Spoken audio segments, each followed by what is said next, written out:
Sa ibang balita mga kabrigada, ang DOH meron umanong 11 billion pesos na incomplete projects na konektado sa mga controversial contractor. Ayon yan sa isang senador.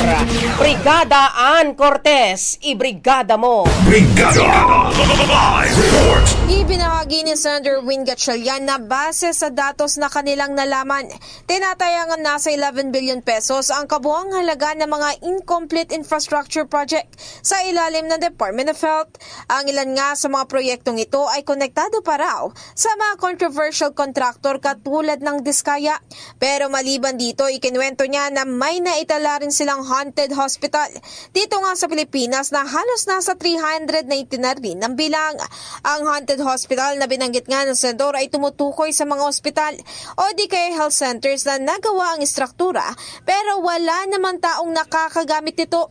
Kasunod nga nito bilang chairman ng Senate Committee on Finance ay tiniyak naman ng senador na hindi nila hahayaang mangyari ito muli at kanila itong sisilipin ng mabuti.